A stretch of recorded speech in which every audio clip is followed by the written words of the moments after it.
Olá, meus queridos irmãos, boa noite a todos. Estamos hoje, mais uma vez aqui com vocês, longe fisicamente ainda, mas sempre conectados em pensamentos, em sentimentos, e trazendo hoje uma das palestras do projeto Reviver Faz Bem, do Núcleo Espírita Alta de Souza, que é situado no bairro do Epicep, aqui em Recife, Pernambuco. Hoje nós teremos a alegria de reviver a palestra intitulada Mediunidade, Caminho para Ser Feliz, que fez parte de um seminário com o mesmo título, realizado em nossa casa no dia 14 de abril de 2012, ou seja, esse mês, né, vamos fazer 9 anos deste seminário, que foi realizado por nossa querida irmã Juscelma Coelho, e Juscelma já esteve conosco aqui em Recife por diversas vezes, faz parte da Sociedade Espírita Maria Nunes, em Belo Horizonte, Minas Gerais, e que, como ela mesma diz, ela já esteve conosco tantas vezes que ela já se diz fazer parte do NEAS, fazer parte da nossa casa. Inclusive, o ano passado ela esteve conosco nas nossas comemorações virtuais, pois já estávamos em plena pandemia, dos 50 anos do NEAS. Então, realmente é uma pessoa muito querida de todos nós que compomos esta casa, e assim como a palestra que foi compartilhada, com vocês aqui pelo YouTube, no dia 1º de abril, na quinta-feira passada, esta também vem nos ligar às comemorações deste ano, referente aos 160 anos do Livro dos Médiuns. Então, sem mais delongas, vamos, como todo início de trabalho nosso, vamos nos ligar a Jesus e fazer a nossa prece inicial. Mestre querido de todas as horas, te agradecemos, Senhor, por mais esta oportunidade, por mais este momento de reflexão, e te pedimos, Senhor, que envolva a cada um de nós, que nesse instante estamos nos conectando com esta palestra, uns com os outros e contigo, Senhor. Que tuas bênçãos de paz, de luz, de saúde, harmonia e muito equilíbrio possam nos envolver nesse instante, nos fortalecendo para prosseguir em nossa caminhada diante dessa situação ainda tão difícil e tão triste para toda a humanidade. Envolve o nosso planeta, Senhor, com este teu amor imenso, a fim de aliviar um pouco as nossas dores íntimas, a fim de consolar um pouco os nossos corações. Fica conosco, Jesus, hoje e sempre, graças a Deus. Então, vamos reviver Juscelma Coelho com a palestra Mediunidade, Caminho para Ser Feliz. Paz a todos e um abraço fraterno. Fiquem com Deus. Que bom estar aqui com vocês. Tanta gente que eu não vejo há mais tempo. Que bom, que bom. Alegria estar aqui, viu, gente? Muito mesmo. E quando as pessoas ficam... Eu quero ficar do jeito que todo mundo me vê. Eu vejo todo mundo. Vamos ver. Está difícil. Mas se eu fico aqui, tem aqui. Aqui... Acho que assim, dá para todo mundo? Acho que não dá. Nós achamos. Mas, quando eu pedi para interromper, porque nós sabemos, principalmente quando estamos no meio não espírita, é importante que as pessoas saibam quem é a gente, no sentido de entender o trabalho da doutrina espírita. Mas entre nós, os companheiros, está meio agudo. Entre nós, os companheiros, nós sabemos, somos espíritas e acabou. Ei, moça, tá bom? Vou descobrindo aí devagarinho. E, na verdade, alguém pode dizer assim, como é que dá conta de tanta coisa? É que a gente, com as bênçãos de Deus, nós cumprimos o nosso trabalho profissional, né? E aposentei. E na medida que eu me aposentei, eu não tenho família, então, assim, não tem família direta, né? Para cuidar. Então, dá para a gente dedicar um tempo maior. Eu acho que está mais ou menos assim, 24 horas, 22 horas. Porque mesmo dormindo a gente acaba pensando nas coisas, né? Mas a gente faz isso com muita alegria e não é para avançar, e não é por querer cargos, não. Às vezes, a gente assume, como disse uma vez um dirigente de um trabalho que eu não queria, eu já estou com tarefa demais, não vou pegar isso não. Aí ele disse assim, Joselma, toma conta do trabalho para mim. Porque toma conta da função.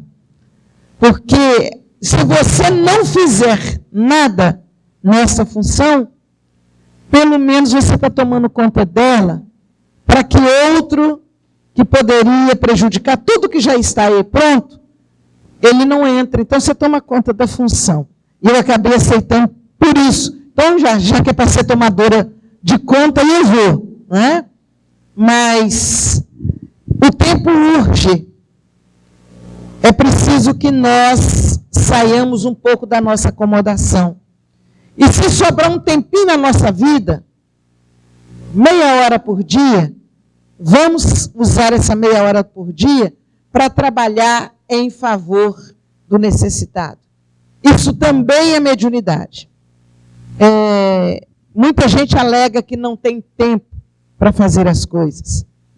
Mas o trabalho em nome do Cristo, ele é feito dentro da nossa possibilidade, desde que o amor conduza.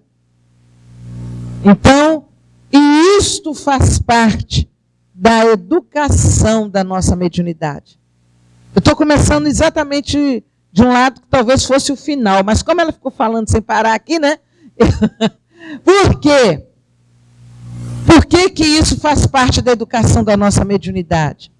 Porque há muitas vezes que o trabalho é um verdadeiro escudo protetor em relação aos processos obsessivos. Então, quando estamos em trabalho, nós criamos uma onda de proteção em torno de nós que nos faz muito bem e nos educa e nos projeta para frente. Então, eu não perco tempo com o trabalho e podendo, eu estou realmente presente.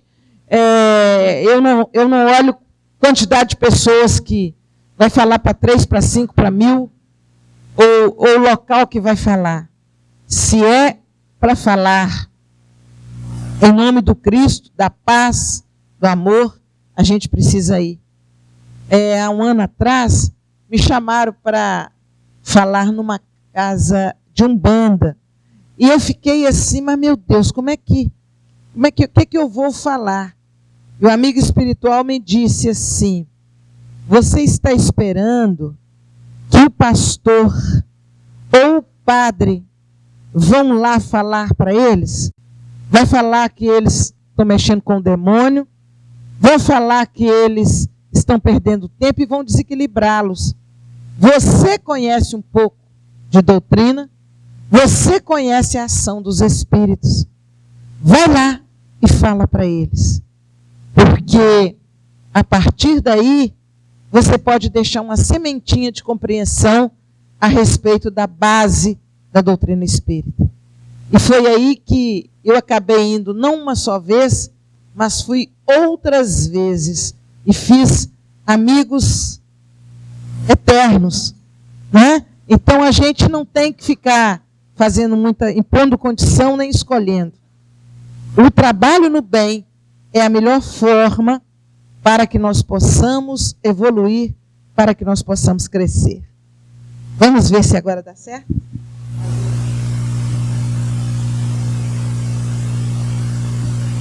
Tem que usar, né? Ele está gravando, né? Então tem que usar. Então nós vamos. Acho que agora vai. Muito bem. Mediunidade, caminho para ser feliz. Antes de falarmos no caminho, que a mediunidade é um caminho para sermos felizes, nós precisamos pensar o que é mediunidade. Porque se eu não partir de uma noção clara do que é mediunidade, esse tá bom, viu? Galera?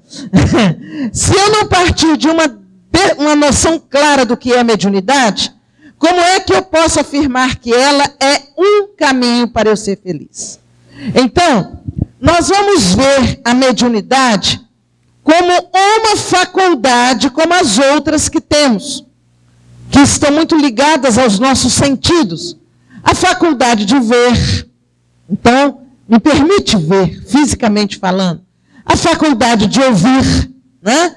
A faculdade de sentir pelo tato, são faculdades na área física, do nosso corpo físico.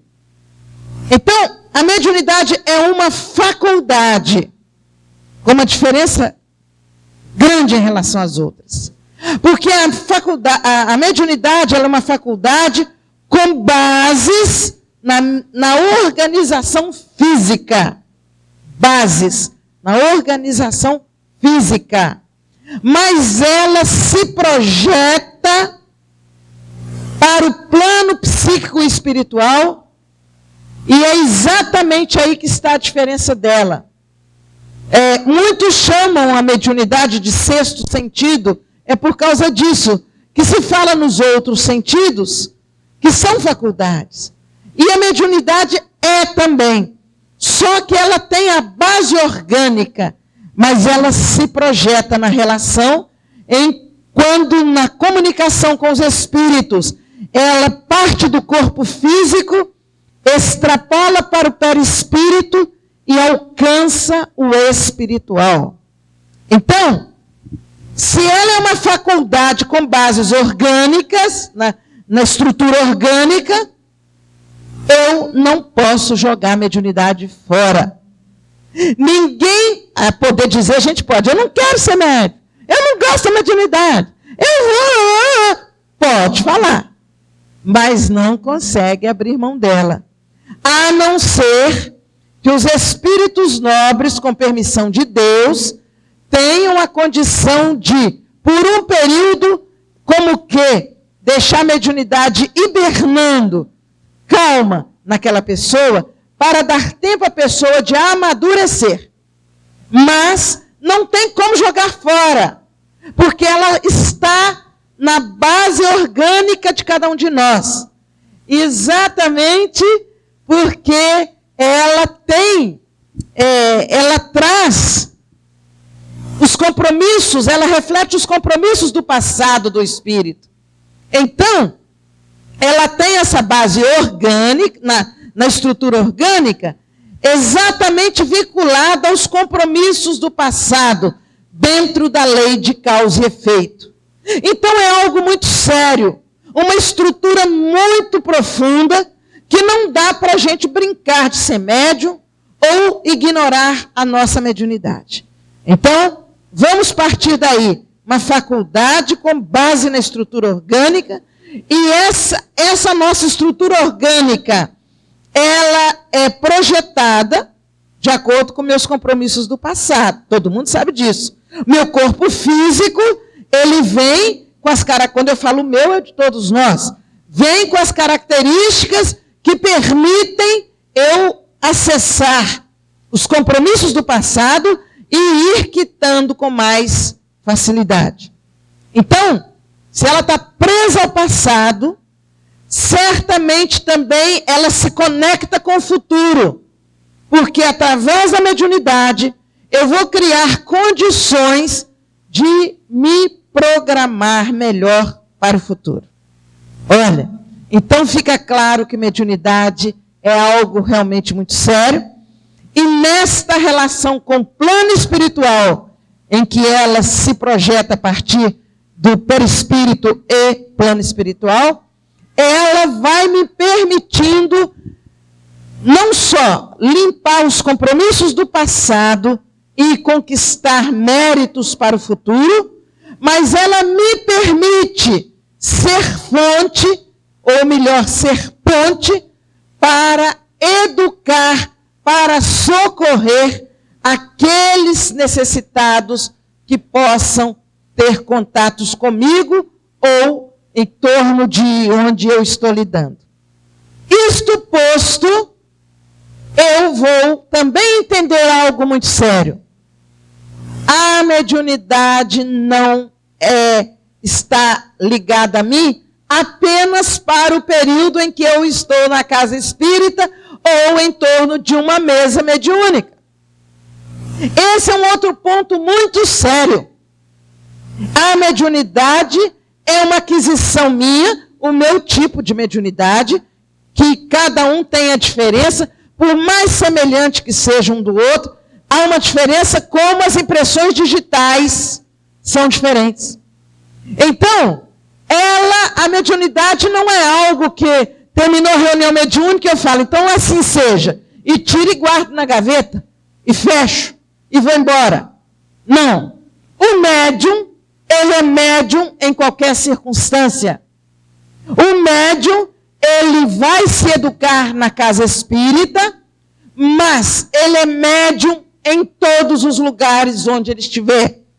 Ele vai funcionar como um intermediário entre o plano espiritual, que precisa se comunicar, e o plano físico, que é aquele onde se encontra o médium. Ora, se nós não conseguimos abrir mão dela, não dá para jogar fora, não dá para guardar na gaveta para a gente só usar na hora da reunião mediúnica, o que é que nós precisamos fazer?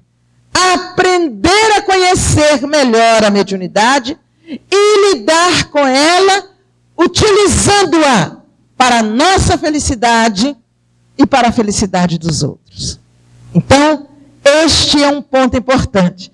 Mas o que seria felicidade? Vamos ver um outro ponto também muito importante para que nós possamos caminhar com segurança. Dizem, na questão 922 do Livro dos Espíritos, os Espíritos dizem que o mínimo necessário para que sejamos felizes, essa felicidade que poderia ser assim, um ponto comum a todas as pessoas, já que a gente não consegue, aqui na Terra, na afirmação dos próprios Espíritos, essa felicidade plena, então a felicidade que seria o mínimo possível para todas as pessoas, ela é composta de quê? De duas coisas simples. Uma, de que eu tenha as minhas necessidades mais básicas atendidas. Se eu tenho as minhas necessidades mais básicas atendidas, eu estou aliviada. E eu estou 50% feliz. E um outro ponto importante, que diz o Livro dos Espíritos, que eu tenha a consciência tranquila. Se eu tiver esses dois pontos, as necessidades básicas, não as necessidades básicas no sentido como é definido pela ciência, pela psicologia. Eu estou falando das necessidades básicas de cada um. Eu explico melhor daqui um pouco. E a consciência tranquila. Eu tenho o mínimo necessário para ser feliz. O que é que eu estou chamando de necessidade básica de cada pessoa? Por exemplo, alguém que está numa cama por 20 dias, por 2 meses, na mesma posição, cansado, sentindo dores, sem condições de se movimentar, essa pessoa está com uma necessidade, para ela básica, é sair um pouco daquela posição.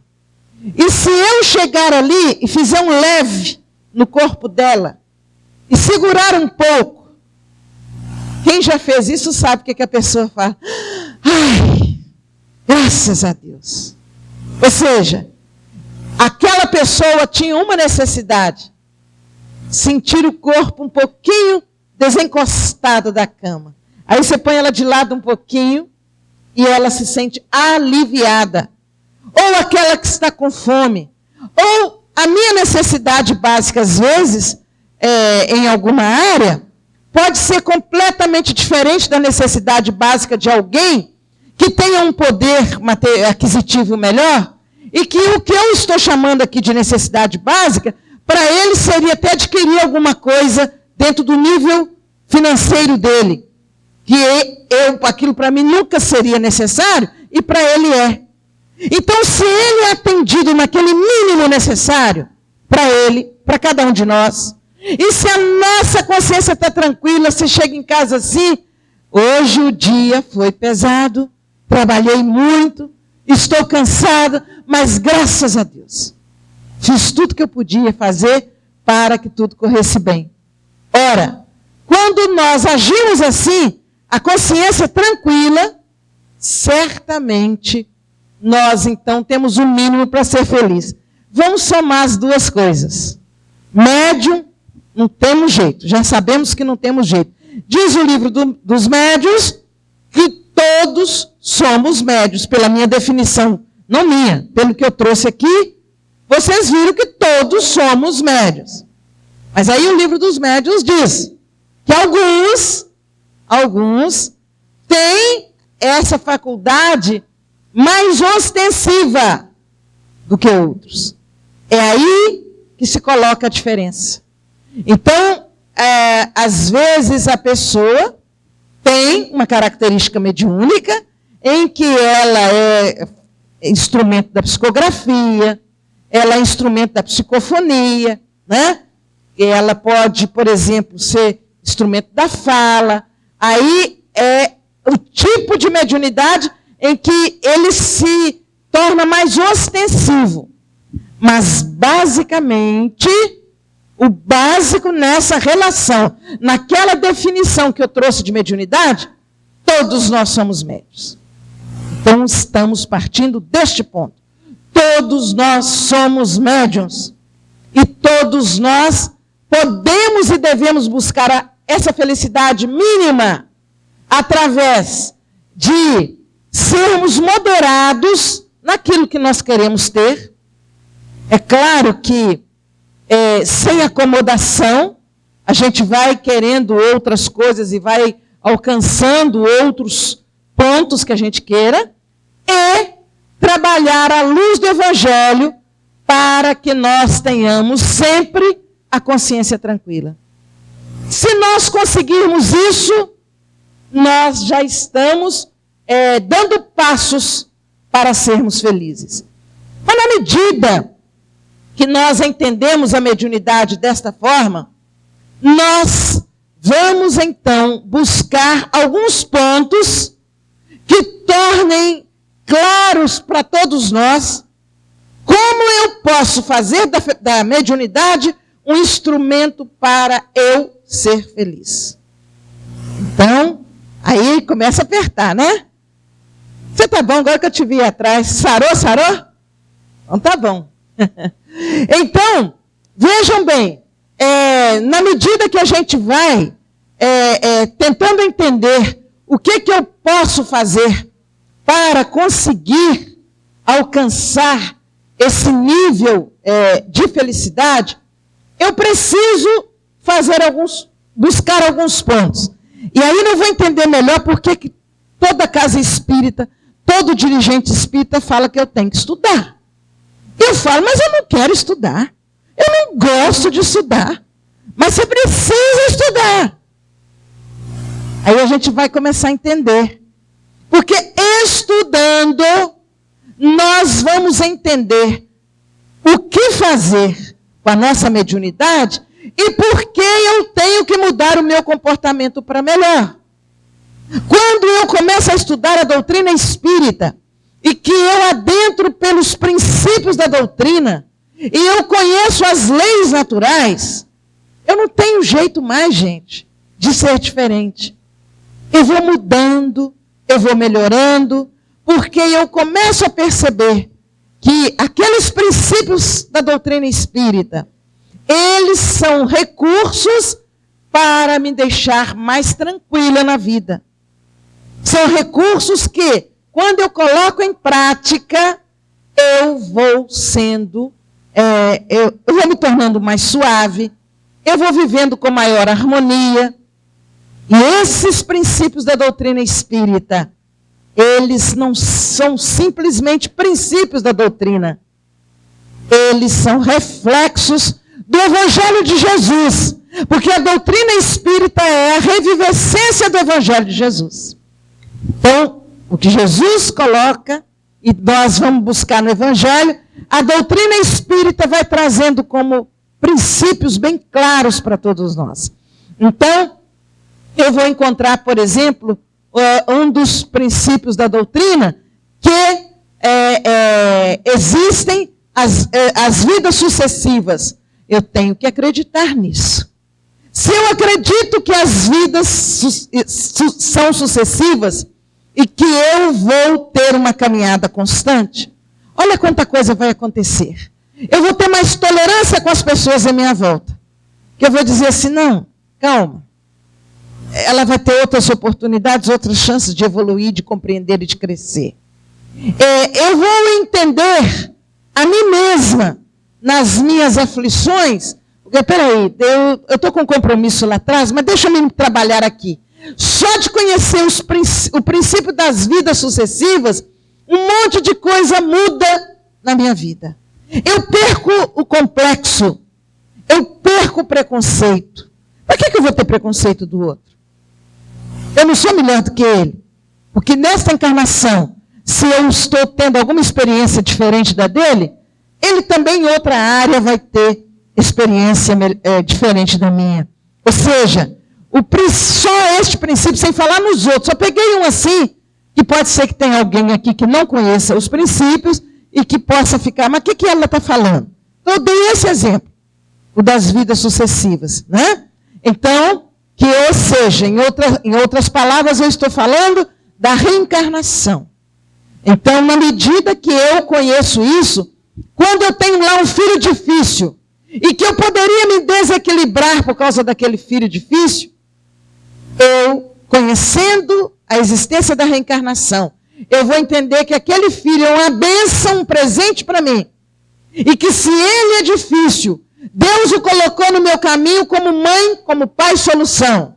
E que eu vou ajudá-lo a se tornar feliz. A lógica do conhecimento muda o meu comportamento. Se eu vou conhecer as leis divinas, através da doutrina, na medida que eu conheço essas leis, né? Então, as leis me trazem uma postura diferente também diante da vida. Por isso a importância de estudar. Quando eu estudo, eu modifico a minha cabeça. Não é estudar para saber de cor. Ainda mais que agora, quase todo mundo tem um computador em casa. Eu não preciso saber de cor. Se eu quero conferir, eu pesquiso e acho a resposta. Mas eu preciso compreender estes princípios. Não adianta eu saber de cor. Você fala, gente, quais são as leis naturais? Ah, não, a igualdade. Então, não, justiça, amor e caridade. E aí? O que significa isso? Aí é que está a diferença para cada um de nós. Compreendermos os princípios da doutrina e compreendermos as leis naturais. Aí o médium chega neste ponto, vocês vão falar assim, bom, mas aí eu já cansei. Mas para ser médium, eu preciso ser tudo isso? Aí tem uma coisa muito interessante, que não. Eu disse para vocês que médiums somos todos nós. E nós vamos identificar médiums com princípios morais em desequilíbrio e que eles são, às vezes, canais de muita desarmonia na Terra. Nós vamos ver na história universal criaturas que, usando a mediunidade, foram instrumentos da morte, foram instrumentos da destruição, foram instrumentos do desequilíbrio na terra. Mas, para nós espíritas, que conhecemos a doutrina, ou pelo menos temos a doutrina à nossa disposição, nós vamos encontrar recursos de sermos verdadeiramente felizes usando a nossa mediunidade. Há um caso ocorrido no estado do Brasil aí, em que tinha um médium, em que eu me relacionando com outras pessoas de muito conhecimento na doutrina espírita, essas pessoas, eu presenciei essas pessoas encaminhando doentes graves. Não é o zarigó. Todo mundo vai dizer zarigó? Não. Aí você fica tentando adivinhar o que é e não acompanha o que eu estou falando. Então, com doenças muito graves para procurar esse médium, e eu ouvi essas pessoas, uma delas dizer assim: vai enquanto é tempo. Falei, gente, mas eu tinha uma interrogação em relação àquele médium. Ele é um trabalhador simples da agricultura, na roça, e de repente o dom brotou. E aí, ele, quando brotava nele assim, aquele dom maravilhoso, ele deixava a enxada e ele saía e chegava na sala dele. Ele tinha lá um toca-discos, na época, toca-discos. Hoje eu já nem sei qual é o mais moderno, né? MP3, M não sei quanto. Mas tinha lá um toca-discos. Ele chegava, aí ele mudava todo. Era uma elegância, eu não sei dizer de qual raça, né? Para não ter nenhuma postura de preconceito aqui. Ele chegava naquela elegância, ligava o aparelho, e começava a ouvir a música, e todo mundo via que já não era ele, era o doutor. E o doutor fazia coisas maravilhosas. Realizava curas fantásticas. Chegou a ser levado em vários canais de televisão. E os japoneses fretavam avião para virem ser operados e tratados através desse médium. Uma coisa fantástica. Mas ele tinha uma coisa muito engraçada. Engraçada com todo respeito, né? A gente fala engraçado porque a gente sentia, era quase uma coisa, um capricho de criança. Vocês vão falar, mas isso é capricho de criança? Ele adorava caminhonete, cabine dupla. Então, ele teve inclusive uma pessoa aí da área da arte, dos meios de comunicação, que foi perdendo a voz com um câncer na garganta e que através dele foi um encontro só, uma cirurgia só e a voz voltou ao normal. Aí, quem é que, sendo curado de algo assim, está perdendo a voz, volta a voz, tem dinheiro, e ele fala assim, não, eu gosto de uma caminhonete cabine dupla. Quem é que não dá? O que tem, né? Aí, ele começou a fazer uma coleção de caminhonete cabine dupla, cada uma mais linda, mas ele não sabia dirigir, não. E quando passava a crise, passava aquela crise, entre aspas, viu gente, crise, que era quando o espírito se afastava, ele morria de vergonha das pessoas, saía correndo e ia enfiar lá no meio do mato e começava a trabalhar na roça outra vez. Era a coisa mais fantástica, a mediunidade gritante a dele. Aí, olha o que aconteceu. Ele não era mau, de jeito nenhum. Ele não fazia aquilo por mal, pois ele nem dirigir ele sabia. Aquilo era mania, talvez, sei lá. É uma mania meio rica, né? Mas tudo bem, milionária, mas tudo bem. As pessoas que foram curadas ali, foram centenas, saíam extremamente agradecidas pela cura. E oravam por ele. E vibravam por ele. O que aconteceu? Os espíritos entenderam que ou o ajudavam, ou ele poderia se perder numa situação mais complexa. E aí esse médium, um dia, num dos barcos que ele também ganhou, junto com outros, pescando num rio muito profundo, veio um enxame de abelhas africanas. Os outros sabiam nadar. E pularam no rio. Quem sabe como é que se defende delas, né? Eu não sei, nem sei nadar. Também eu não vou arrumar confusão lá no rio de pescar. Então, eles pularam no rio e viraram o barco por cima deles, né? Para que as abelhas não os encontrassem. E ele não sabia nadar. E foi embora. Desencarnou. E os espíritos disseram, isso foi pelo bem que ele fez a muitos, e que eram agradecidos a ele, ele teve que ser retirado da terra, com permissão dos espíritos superiores, porque ele estava se perdendo com a coleção de caminhonete, de barco, essas coisas assim. Então, vejam bem, um espírito que não era um mal, o médium não era mal e só fazia o bem, mas estava correndo riscos exatamente porque ele não era mal, ele foi então suprimido. Este é um caso da mediunidade sem conhecimento. É o caso da mediunidade em que a pessoa é médium até sem saber o que está fazendo ali. Né? Mas ela se torna instrumento do bem. Se ele, mesmo não sendo espírita, que ele não era espírita, mesmo não sendo espírita, se ele procurasse vivenciar as coisas naturais, as leis naturais, que as leis naturais não foram feitas para os espíritas, ela é para toda a humanidade, para todo o universo, se ele respeitasse as leis naturais, mesmo que não soubesse de cor os nomes delas, mas as leis estão na nossa consciência.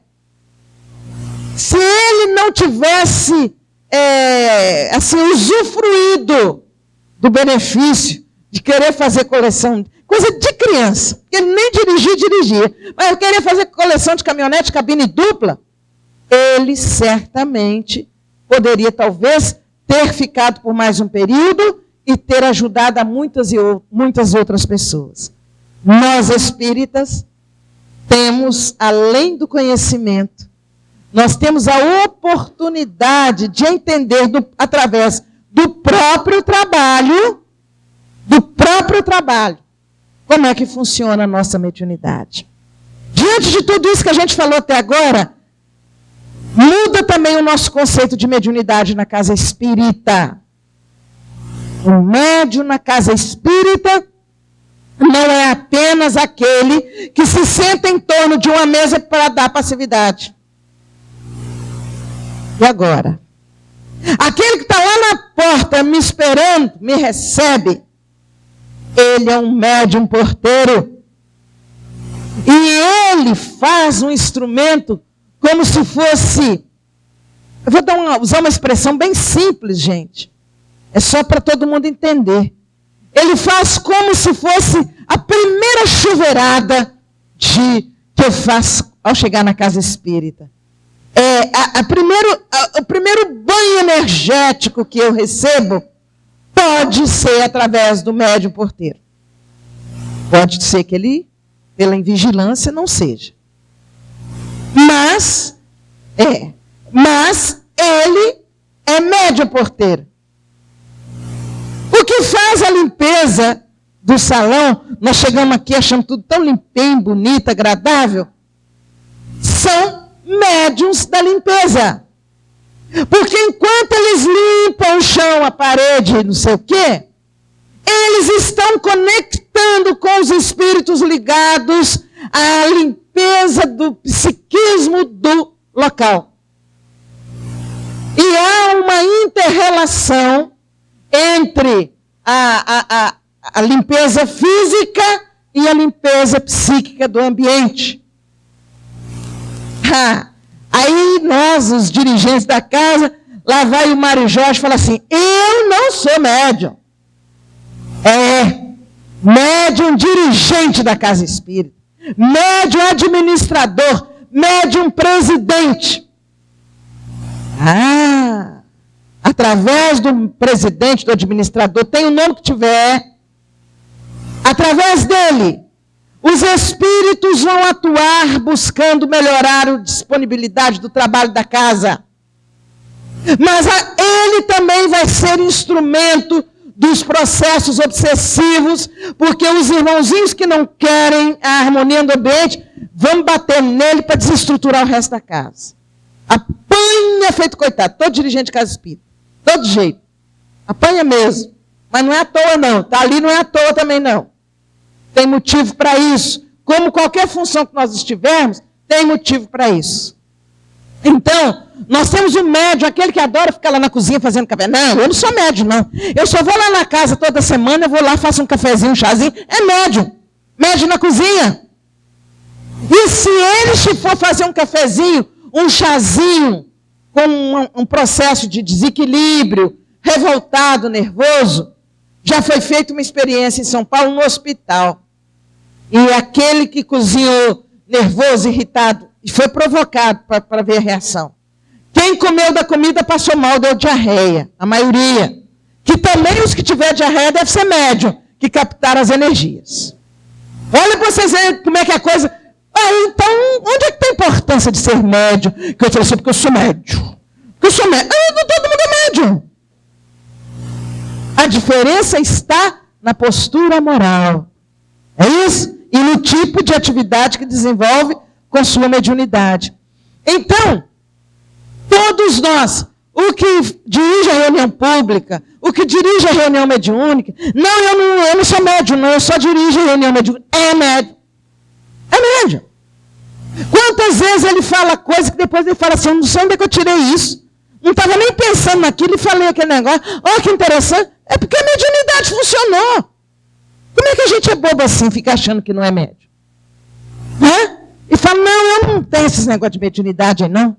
Eu só trabalho na casa, sim, mas não tem médium. Tem sim.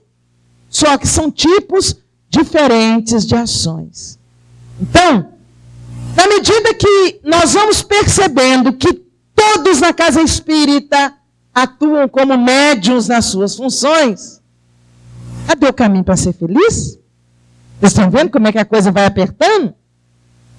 O caminho para ser feliz vai estar exatamente na prática dos princípios da doutrina e no respeito às leis naturais. Na prática daquilo que Jesus recomendou. Caminhou 1000 passos com essa pessoa complicada, caminha mais 1000. Ai, meu Deus. A gente é bobo demais, né? Eu estou pedindo os espíritos para ver se leva isso aí para longe. Arruma emprego para o marido dela lá, ou sei lá o quê, para ver se ela muda. Ô, gente. Vamos praticar o evangelho. Vem cá, meu irmão, já caminhei 1000, você já branqueou meus cabelos mesmo? Branquei o resto agora, vem cá. Vamos ajudar lá a fábrica de tinta. Vou comprar tinta para pintar o cabelo, de tanto que você está branqueando meu cabelo. Mas você, meu irmão, ele vai evoluir, eu também. Aí eu fico pedindo os espíritos para tirar. Eu sou tão frágil na compreensão que eu não tenho nem coragem de conversar direto com a pessoa difícil. Eu fico pedindo os espíritos para resolver o problema. Como se eles não tivessem mais o que fazer. Em vez de eu resolver, né? Aí vocês falam assim, mas não vale uma oraçãozinha de vez em quando, não? Vale, gente. A oração vale sempre. Até mesmo assim, para dar paciência a gente, para enfrentar, não é? Então a oração vale sempre. Mas nós temos que saber o que nós estamos pedindo nessa oração. Então, a mediunidade, se eu começar a praticar com harmonia, com equilíbrio, tudo aquilo que Jesus recomendou, eu vou ser feliz. Este é um caminho para ser feliz. Eu me lembro daquela história rapidinha, narrada através de Ivone Pereira. Daqui a pouco vem o nome do livro e eu falo. Não é no Recordações. Daqui a pouco vem. É porque a gente que vai chegando no zento assim, de vez em quando foge, mas volta. Então, ela narra a história do discípulo anônimo. Então, ela conta a história de que aquele jovem, que ninguém sabia de onde ele vinha, e ninguém o conhecia.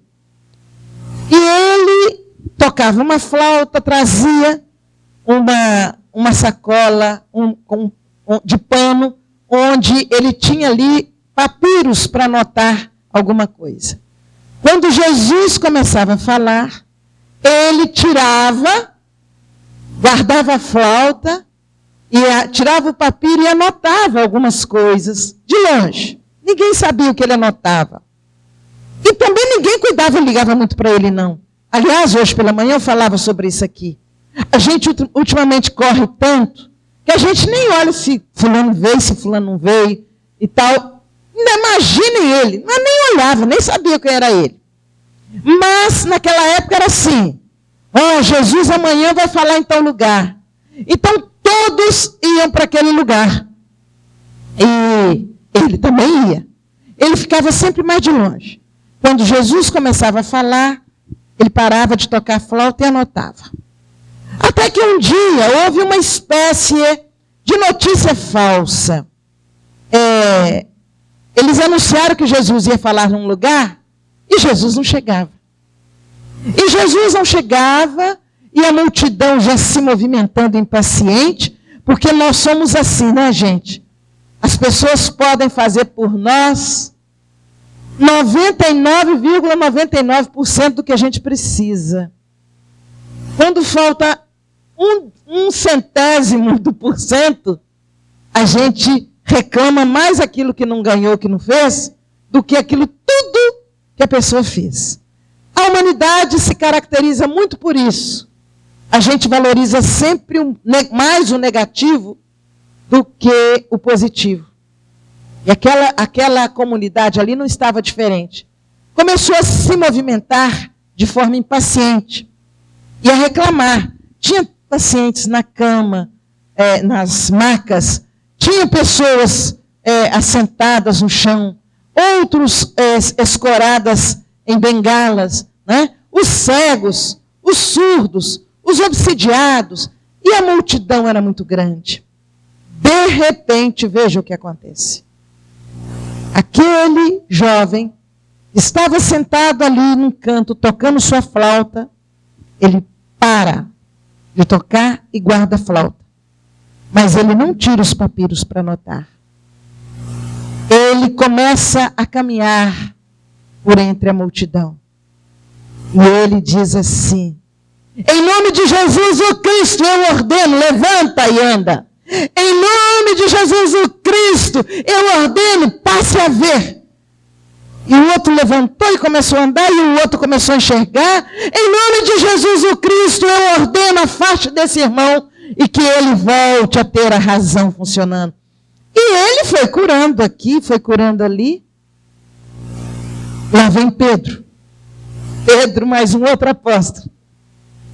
E o que é aquela multidão ali?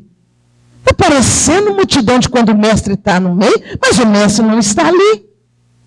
Chegaram olhando e ficaram boquiabertos. E é esse que está curando em nome do nosso mestre. É nosso, né, gente? A minha casa, o meu centro, né? A minha reunião.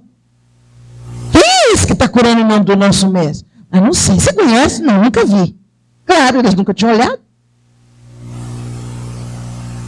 Chegaram perto dele e disse assim: quem que permitiu você curar em nome do nosso mestre?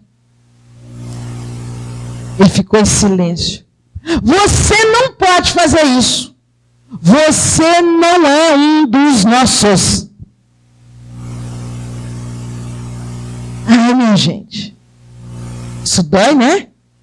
Você não é um dos nossos. Está registrado pelo apóstolo Marcos, não a história toda, esse trecho de Pedro.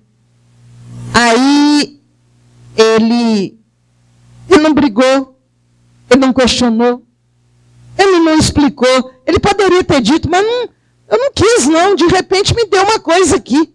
Mediunidade é coisa, né?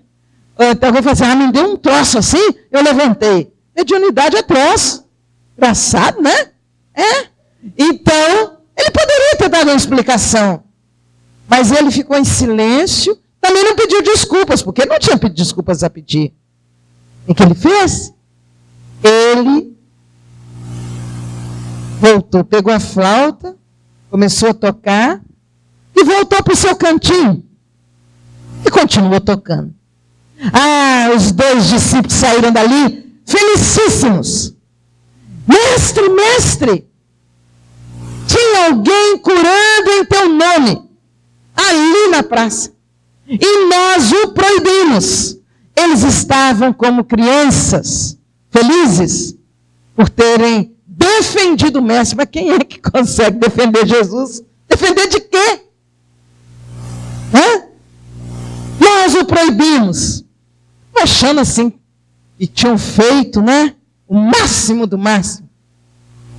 E aí, Jesus disse, mas se ele cura em meu nome, ele não é contra nós. Quem é por nós, não está contra nós. Aí veio para casa difícil. Volta. Vai até ele. E diz que ele pode continuar curando.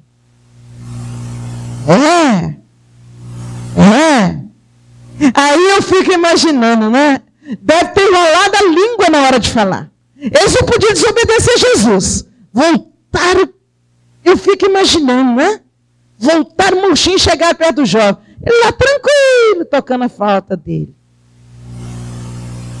Aí eles devem ter falado depressa, para nem entender direito. O mestre falou que...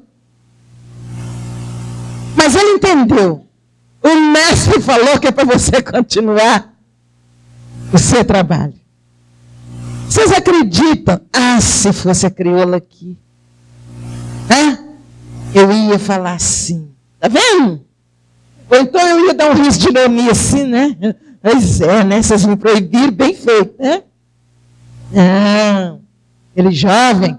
Gente, ele é um espírito tão nobre, que até hoje não houve um outro espírito que escreve histórias da época de Jesus e tenha trazido o nome pelo qual ele era conhecido. Por isso ele é conhecido como discípulo anônimo. Tem nem nome para nós. Tamanha luminosidade desse espírito. Aí, ele levantou caladinho, guardou a flauta outra vez, como se nada tivesse acontecido, e prosseguiu o seu trabalho. Em nome de Jesus, o Cristo, eu ordeno, volte a falar. Em nome de Jesus, o Cristo, levanta e caminha. E ali ele foi atendendo um a um, até que a multidão se desfez. Eu paro muito e penso no discípulo anônimo em relação à mediunidade, porque o que aconteceu ali foi um momento de mediunidade em que a mediunidade que se exacerbou e os espíritos presentes, condoídos da multidão, utilizaram-no, para que ele pudesse atender em nome de Jesus. Eu fico imaginando os milindres que nós temos na casa espírita. Imagina alguém chegar perto de mim e falar assim, falou que você não pode não, porque você não é da nossa equipe. Pelo que eu me conheço, eu acho que eu ia ficar muito ofendido. Muito melindrada. Puxa, me proibiu, eu só queria ajudar. Talvez vocês não fizessem isso. Mas eu fico imaginando que eu acho que eu teria uma reação dessa. E era capaz de eu pirraçar, sabe? Na hora que voltasse, o mestre falou que ia falar, agora vocês resolvem. Eu estava fazendo, vocês não deixaram, agora vocês resolvem. Eu não vou fazer mais não. Mas ele, em todas as circunstâncias, o que ele fez? Silenciou. Ele não questionou, ele não tentou se justificar. Ele silenciou e obedeceu. Obediência. Olha as virtudes. Silêncio, humildade, obediência. Obedeceu. Obedeceu Pedro, né? Obedeceu o recado de Jesus, obedeceu os espíritos que mandaram ele levantar e curar. Obediência. Mas obediência no bem. Pelo que ele, pela postura dele, eu tenho certeza, se viesse um espírito obsessor falar com ele alguma coisa, ele não faria. Pela postura de respeito. O que eu estou dizendo com isso? Que o obsessor só entrar entre aspas, viu, gente? Só entra na nossa casa quando acha a porta escancarada. Não vem jogar a culpa do que faz em obsessor, não, porque não é verdade. O espírito atua por sintonia. E se ele atuar através de mim, é porque eu entrei na faixa. Então eu também estou no processo que eu preciso mudar a minha postura mental para me educar e não ser instrumento de espírito brincalhão, gozador, irresponsável. Então vejam que este exemplo do discípulo anônimo traz para nós uma postura de como ser um médium feliz. Porque ele não se deixou tocar pela atitude dos outros. Ele simplesmente foi tocado pela dor dos necessitados. Pela dor. E quando ele foi tocado pela dor, ele foi acionado através da mediunidade por espíritos nobres e ele agiu. Mas ele não se ofendeu. Não se ofendeu por quê? Não tinha que ofender.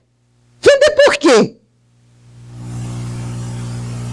E nós, médiuns, no dia a dia de hoje, perdemos muita chance de sermos felizes quando nós perdemos tempo em cultivar melindre, de ficar reclamando com um e com o outro o que aconteceu, criando uma corrente negativa na casa em relação ao fato deste tamaninho.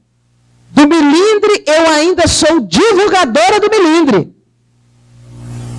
O que é mais difícil ainda. E na divulgação, às vezes, eu aumento um tiquinho para eu ficar mais assim como vítima. Eu ainda dou uma caluniadazinha e aumento um pouco do que aconteceu. E eu me revolto, e eu não aceito, eu acho que eu sou a tal e que eu não mereço. Eu não merecia que ele fizesse isso comigo, mas o que ia merecer? Quem é que pode falar que eu não merecia? Pode ser que nessa encarnação eu não tenha feito, nem na outra. Eu conheço as leis. Ou pelo menos eu tenho obrigação de conhecer. E se eu na outra fiz algo que eu merecia passar por isso agora? A lei de causa e efeito. Está vendo por que tem que estudar? Então, na medida que isso acontece, se eu conseguisse ter em mente a figura do discípulo anônimo, eu certamente conseguiria ser um médium feliz. Certamente. Eu me lembro uma vez, uma pessoa lá na nossa casa, já mais madura, e ela veio reclamar comigo. O que ela veio reclamar comigo? Que ela foi reclamar de mim com o João Nunes. Falou, a Joselma me tirou dessa tarefa e me pôs ali, agora eu não tenho tarefa. O senhor podia ir, antes que ela terminasse de falar, que era para me chamar e falar para dar tarefa para ela, ele disse assim, mas você tem uma belíssima tarefa que o outro que chega não pode fazer. É. Senta ali debaixo daquele abacateiro, naquele banco, e ora. Ora pelos que estão chegando. Ora por Joselma para ela dar conta dessa tarefa aqui. Ora pelos que estão necessitados e que vêm, pelos médios que estão trabalhando. Ah, mas eu ficar aqui orando? Ora. Sabe por quê? O que está chegando, a Joselma não pode pôr para orar, porque ele nem sabe o que é espiritismo ainda. Ele nem sabe o que faz na casa espírita. Como é que ela vai pedir a ele? Você senta ali e ora. Então, ela recebeu a intuição de dar ele para distribuir aí o copinho d'água para as pessoas. É uma maneira de distrair a pessoa do processo obsessivo que está minando a paz dela. Mas você, como antiga na casa, você sabe o que é orar. Você sabe por quem orar. E você pode orar com segurança. Aí ela veio reclamar comigo. Você acredita que eu fui reclamar de você com luz e ele mandou eu orar? Quer dizer, ela continuou indignada. Ela veio reclamar. Quer dizer, foi reclamar com ele, não deu certo, então veio reclamar comigo para ver se dava certo. Por que isso, minha gente? Porque a gente não aceita as possibilidades de tarefa que temos. Nós achamos que ser médium é só sentar-me em torno da mesa e dar passividade aos espíritos. Aí, quando me põe para tomar conta lá da porta, mas nesse sol, eu ficar em pé aqui esperando gente que chegue. Ah, não, isso não é para mim, não. Ô, gente. Eu, por exemplo, quando nós trabalhamos com a evangelização infantil, eu peço aos responsáveis que coloquem os melhores trabalhadores, os melhores médiuns que têm uma especialidade na área infantil para trabalhar com a criança. E alguém fala assim, Gisele, mas você tirou fulano de tal função para trabalhar com a criança. Claro. É o futuro. Nós estamos preparando o futuro, não é da casa, não. É o futuro de toda a humanidade. Então eu tenho que ter os melhores. Eu não vou arrumar alguém para tomar conta dos meninos uma hora. Ó, vem cá, tem menino demais hoje, vem cá, toma conta desse. Eles não estão precisando de babá, não. Eles não estão precisando de babá, não. Eles estão precisando de médium evangelizador. Médium evangelizador. Que vai captar as sugestões dos espíritos responsáveis por aquelas crianças, para saber o que trabalhar com elas. Então, eu cato, sinceramente, eu falo isso assim, com alegria. São os melhores na área, no dia, no horário, porque tem aqueles que podem até ter o mesmo nível, mas que não podem ir naquele dia. Mas naquele dia, de sábado à tarde, eu cato os melhores médios, os melhores trabalhadores moralizados da casa, para trabalharem com a criança. E aí o outro vem e fala assim, não vou lá mais não, porque está me impondo para tomar conta de menino. Faltou noção do que é mediunidade, do que é trabalhar com amor, do que é servir. Né? Quando eu me coloco como médium, em nome de Jesus, eu estou para servir. E eu não tenho que ficar questionando, nem pondo condições. Para ser feliz, se eu não pôr muita condição, eu vou ser feliz, gente. Se eu estivesse aqui colocando condições para trabalhar, não, eu só quero falar se tiver isso, se tiver aquilo, se tiver aquilo outro. E se não me dessem essas condições, como é que é? Gostou do trabalho? Não gostei não. Não me senti à vontade lá. Mas, se eu não imponho condições, tudo que me oferecem, me faz feliz. Que bom, aconteceu isso. Que maravilha, aconteceu aquilo. Gente, é tão fácil nós sermos felizes como médiuns e usar a mediunidade para fazer outros felizes. Né? Mas Jesus ensinou isso para nós de uma maneira clara, e a gente não prestou atenção.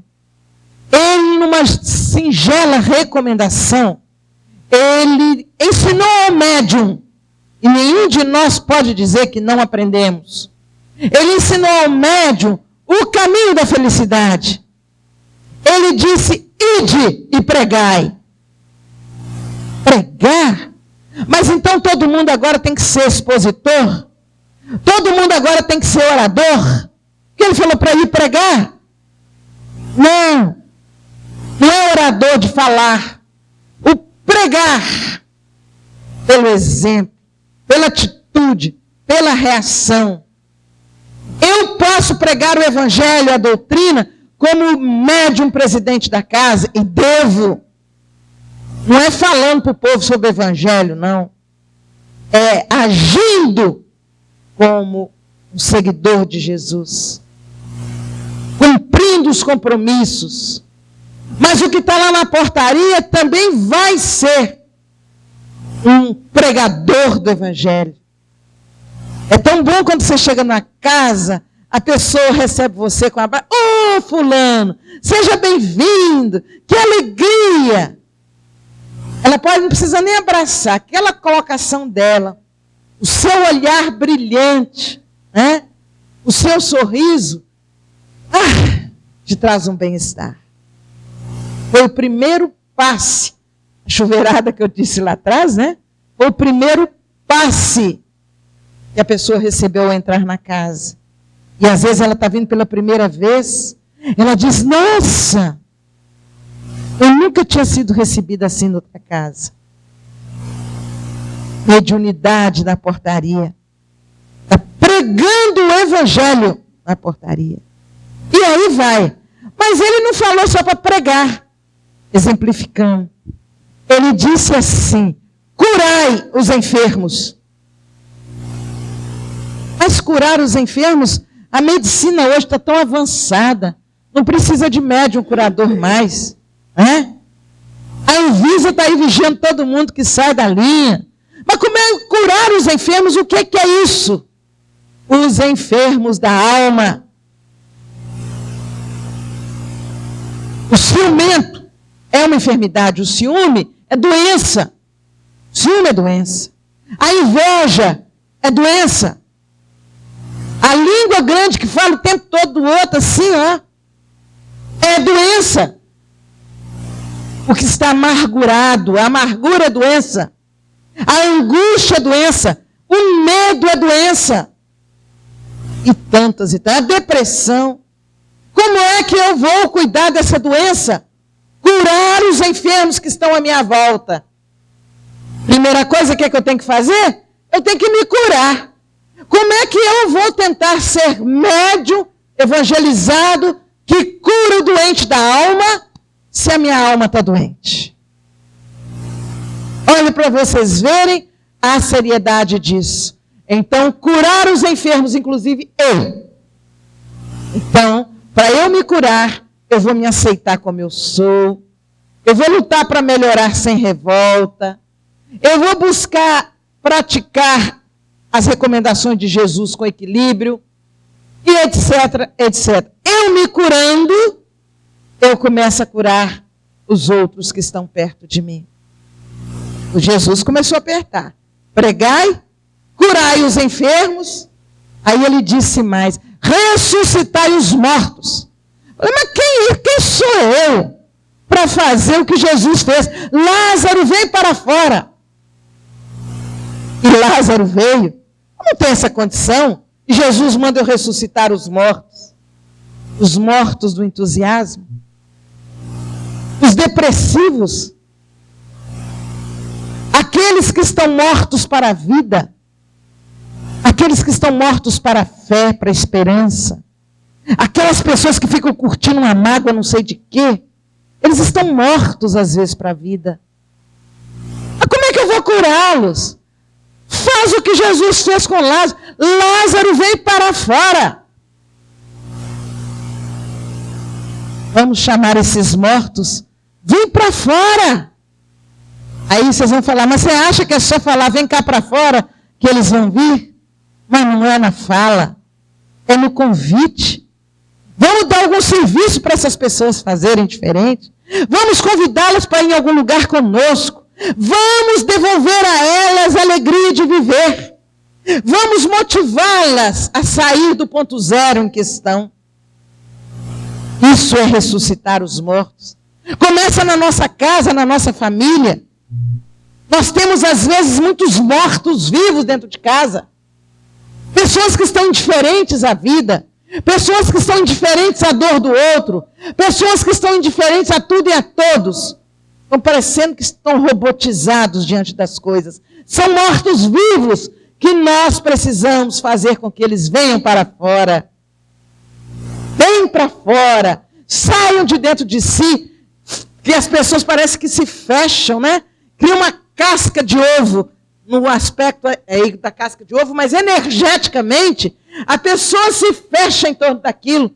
Vamos arrumar um ladinho ali, que aquela casca é mais fraca, que toda a casca de ovo tem um lugarzinho que se você dá um toque, ela quebra.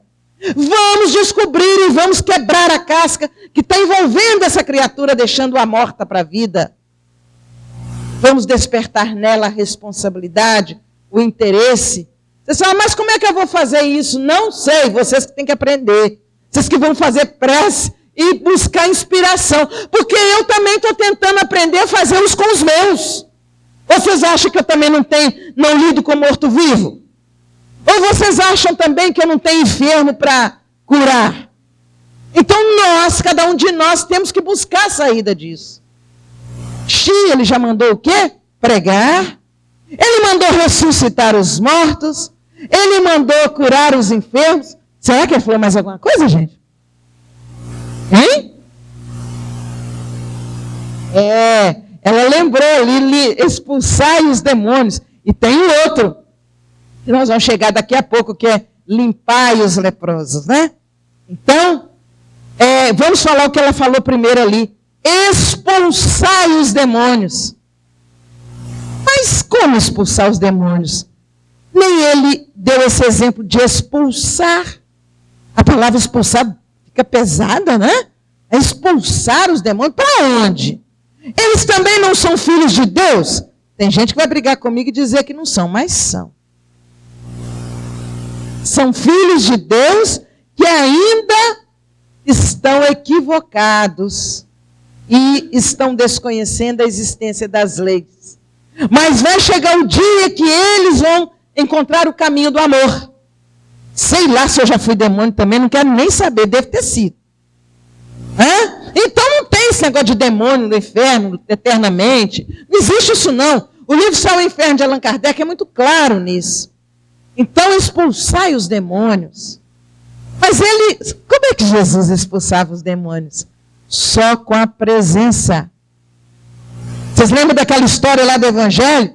Né? Que os outros foram lá e tentaram, os discípulos não teve jeito. E aí chegaram, mas por que os seus discípulos não conseguiram?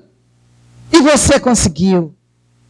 Ele disse que para essa classe de espíritos é preciso muita oração e muito jejum. Aí ficam os outros aí, passou um período aí que tinha um monte de espírita fazendo jejum de quaresma. Eu fico assim, gente, mas a espírita conhece as coisas e tá que faz jejum. Não, outro dia eu quase morri de vergonha. Vocês acreditam? Essas coisas assim que eu quase não vejo programa de televisão na minha correria. E aí, eu paro assim, um repórter lá no Mercado Central de Belo Horizonte, fazendo entrevista, e pega um trabalhador da nossa casa, aquele de linha de frente, aqueles assim, girassol, que aparecem todas as... E, o que você está fazendo aqui?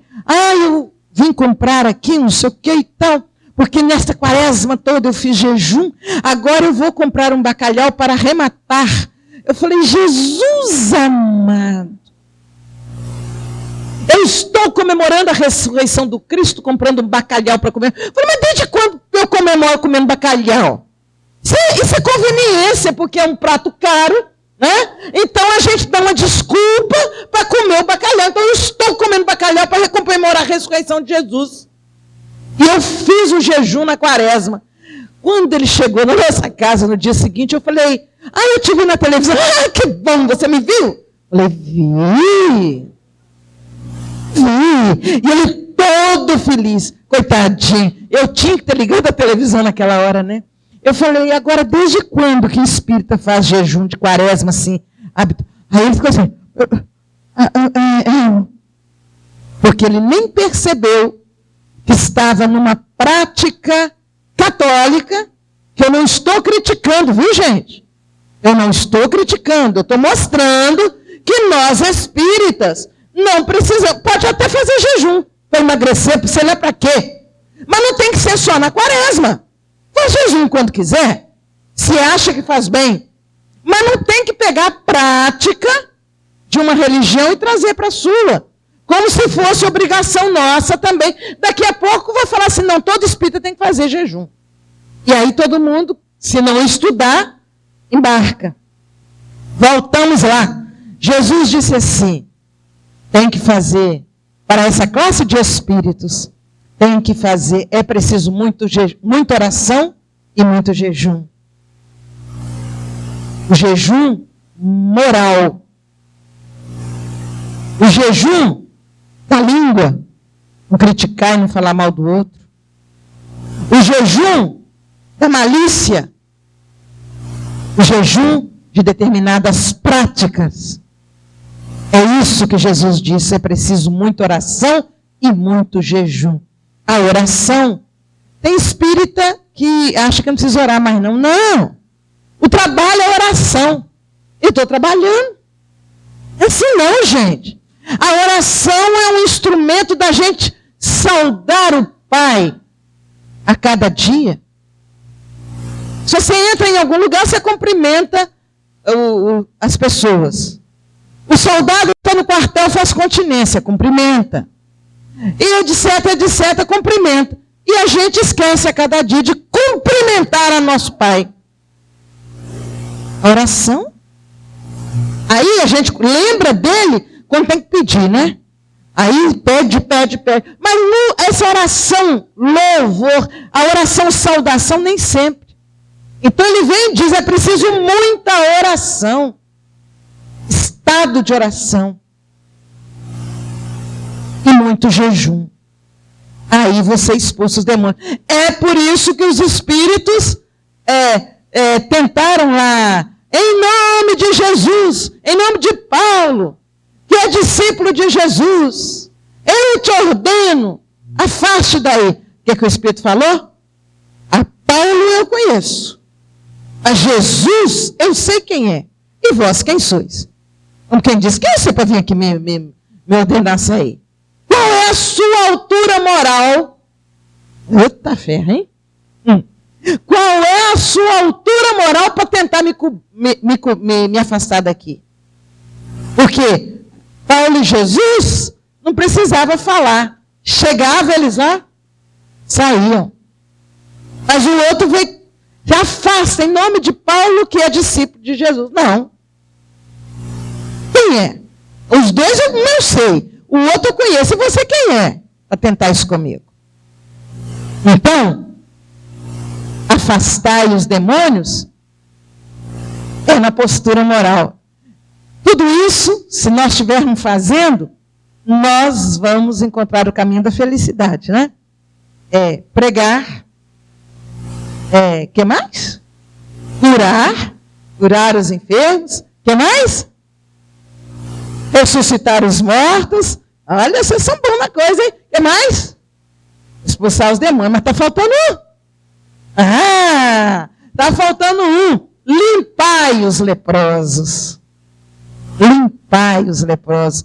Foram as recomendações de Jesus. Vocês vão falar assim, gente, mas limpar leproso não é de hoje, que não existe isso mais. A doença praticamente está extinta, ainda existe, mas tem medicamento. Eu não tenho que cuidar de um leproso que agora, inclusive, mudou a palavra, é anceniano, né? Eu não tenho que ir lá curar, limpar eles, não. Por quê? Não precisa. E a lepra da alma? E as mutilações no nosso perispírito? Né? Às vezes nós ainda somos portadores de mágoas. Aquelas mágoas que ficam enrustidas dentro da gente assim, ó, revolta. Intolerância. A gente não consegue ser tolerante com certas coisas. Ih, já vou fulano. Não, meu Deus do céu, deixa eu arrumar uma desculpa aqui, sair de perto. Somos, às vezes, intolerantes. São marcas do nosso perispírito. Tem que limpar essa lepra da alma.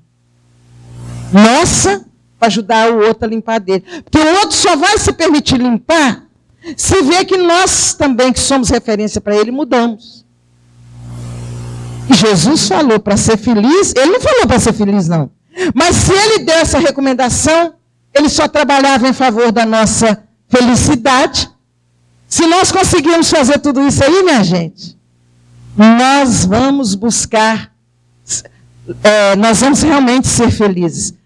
Chegou aqui agora bonitinho aqui o nome do livro, hein? Ressurreição e Vida, de Ivone Pereira. Lá é que tem o livro, essa história do discípulo anônimo. Brotou aqui assim, tchum, ressurreição e vida. Voltando na limpeza da lepra. A gente vai, no dia a dia, nós vamos... Acho que o primeiro passo para limpar a lepra da nossa alma é perdoar aqueles que nos marcaram negativamente.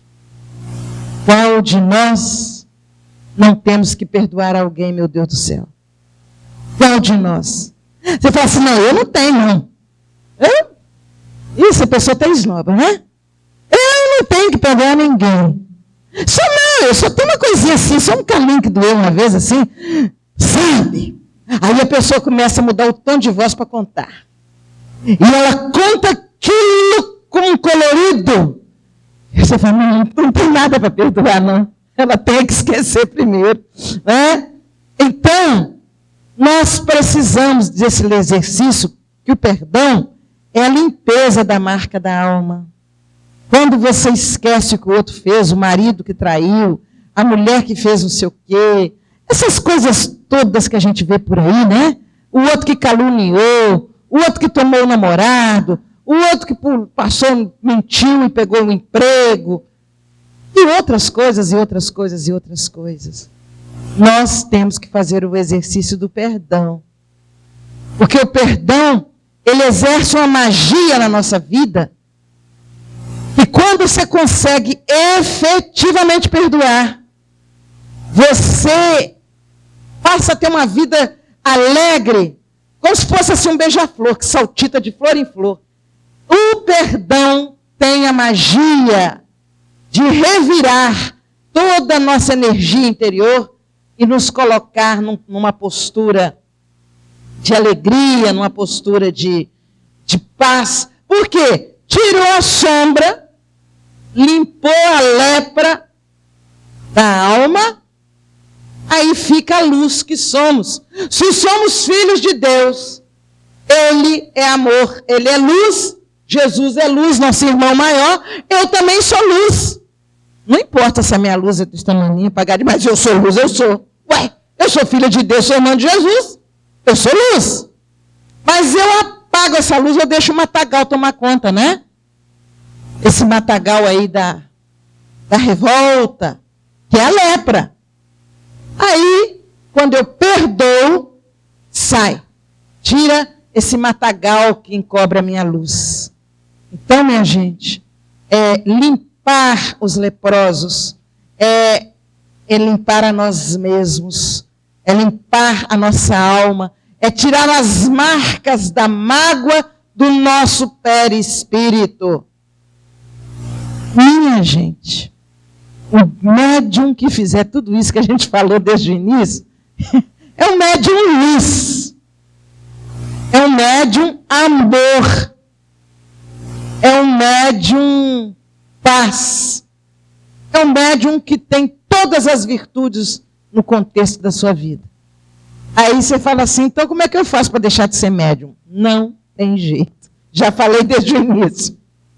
Então, nós estamos como se estivesse num corredor que não tem volta. Nós entramos no corredor e fecharam a porta atrás de nós. Agora só tem uma saída, ir para frente.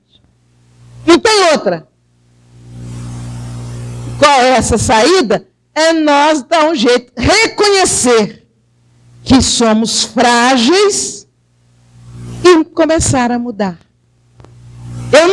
Eles não vão esperar eu virar médium luz para trabalhar através de mim. Eles são tão caridosos, eles são tão amorosos, que eles não esperam eu virar médium luz para trabalhar através de mim. Vejam o exemplo que eu trouxe do médium, né? Que eles ainda tiveram a caridade, vamos diminuir a chance dele fazer mais.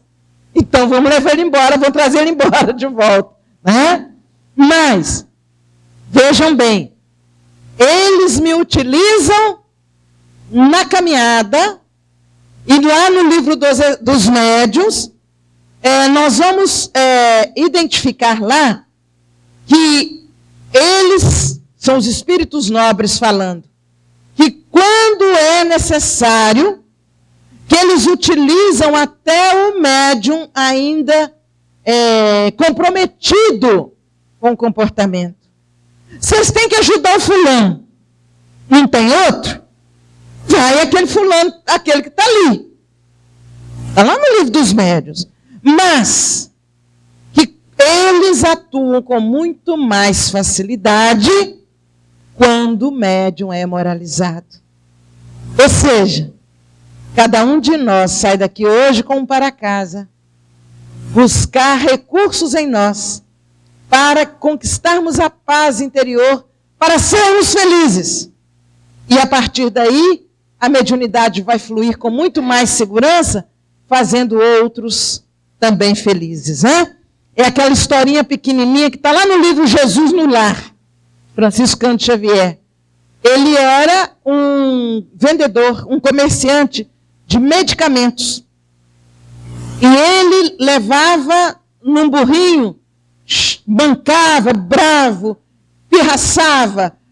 Ele pedia, ele puxava o burro empacava e tal. Aí ele chegava na cidadezinha, tirava os medicamentos do lombo do burrinho e oferecia o medicamento para um, para outro e curava as pessoas.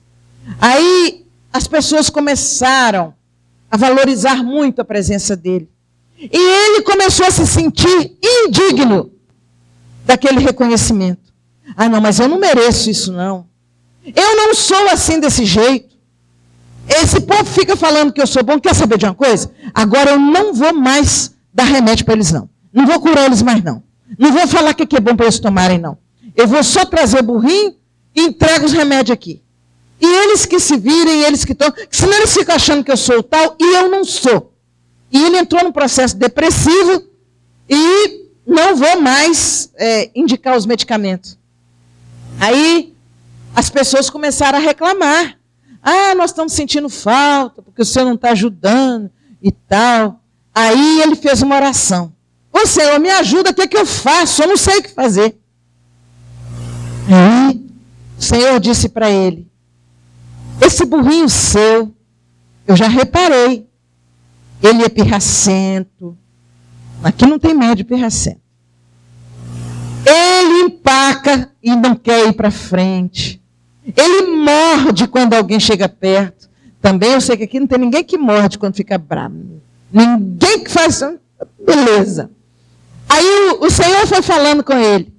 Ele tem uma série de coisas, atrasa a viagem. É um Deus me livre. Mas você já pensou você sem ele? Como é que você ia levar o medicamento lá? Mas Senhor, não tira meu burrinho, não. Deixa ele que eu já sei lidar com ele. Aí o Senhor disse, está vendo? E você quer tirar a sua condição de médico. Você está querendo primeiro virar uma pessoa perfeita para depois indicar o remédio. Nós não podemos. Você disse, deixa eu ficar com o burrinho que eu já me entendo com ele. Os espíritos que trabalham conosco através de nós, tadinho deles. Eles já nos entendem. Eles já sabem quando a gente está assim, mais atacado, querendo morder, querendo brigar. E eles são tão amorosos e tão caridosos que eles nos beneficiam de alguma forma. Às vezes eles põem até alguém no seu caminho assim, para te aliviar, para abrandar seu coração. Então, eles nos entendem. E nós precisamos continuar trabalhando como médiuns. Mas não nos acomodemos. Eles nos entendem. E nós, o pouquinho que fazemos, já nos sentimos bem, nos sentimos felizes, nos sentimos assim, realizados. Mas quanto mais nós melhorarmos a nossa condição, melhor será o nosso trabalho. Então, minha gente, vamos ser, pelo menos, favoráveis à nossa evolução. Vamos usar a nossa inteligência em nosso favor. Se quanto mais eu melhorar, mais eu vou ser feliz. Por que eu estou marcando passo aqui? Embirrada, criando caso, falando mal do outro, brigando com todo mundo, não sei o quê. Vamos ser felizes. Vamos promover alegria nas pessoas. Vamos parar com a nossa boca no sentido de falar mal do outro, de criticar o outro. Vier falar com você, porque tem hora que é difícil, né, gente? Você está assim, vem o outro, aí a língua coça, vontade de falar também, Mas a gente arruma lá uma qualidade. Todo mundo tem qualidade, gente. Aí, pois é, mas você já reparou? Tem até essas dificuldades mesmo que nós vamos tentar ajudar. Também não adianta fingir de morto, não. Tem que ajudar o outro que tem a dificuldade, né? Mas, você reparou o tanto que ele é esforçado? Toda semana ele está aqui, é pontual, é dedicado. Olha aí, eu virei o jogo da crítica para um elogio respeitoso, caridoso. Isso nós todos podemos fazer, e quando queremos, nós fazemos isso muito bem. Então, vamos buscar os recursos da caridade, e é por isso que Jesus diz, Kardec, né? Fora, aliás, não foi Kardec que registrou, é o Espírito, Paulo, está registrado no Evangelho, né? O Espírito, apóstolo Paulo, está lá. Se eles estão dizendo que fora da igreja não há salvação, eu digo para vocês, fora da caridade não há salvação. Eu diria, agora a Juju aqui falando, fora da caridade não há possibilidade de conseguirmos aquela felicidade mínima de ter consciência tranquila. Fora da caridade não há felicidade. Então, se não tem outro caminho, nós estamos no corredor, tem alguém atrás de nós empurrando. E só tem a saída, então vamos para frente. E vamos ser caridosos, e vamos ser felizes, e vamos trabalhar no bem. Muita paz, que Deus nos abençoe.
eu não te peço o tempo de fazer isto ou de fazer aquilo. Apenas te peço a graça de fazer conscienciosamente o que queres que eu faça.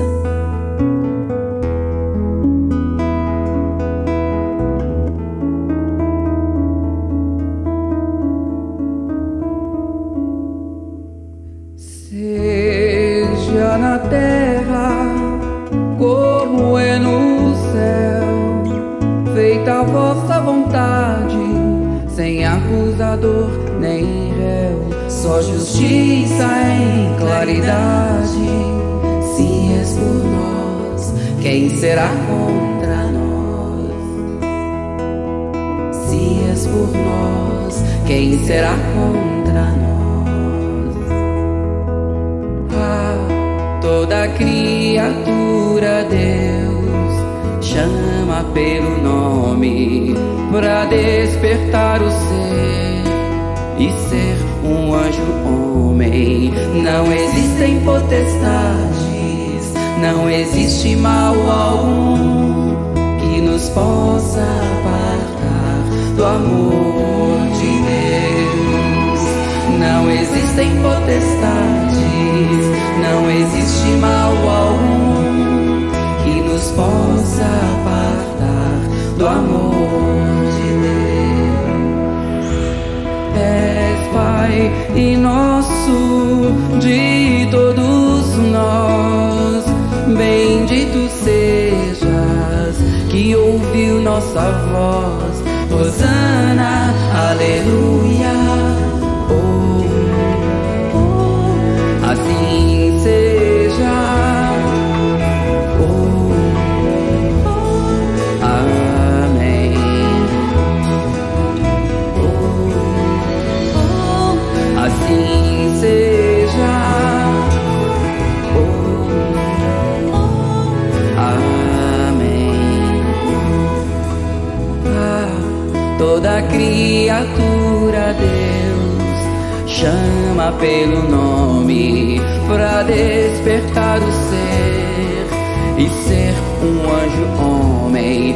Não existem potestades, não existe mal algum que nos possa apartar do amor de Deus. Não existem potestades, não existe mal algum que nos possa apartar do amor de Deus. És Pai e nosso de todos nós, bendito sejas que ouviu nossa voz. Hosana, aleluia. Oh, assim seja.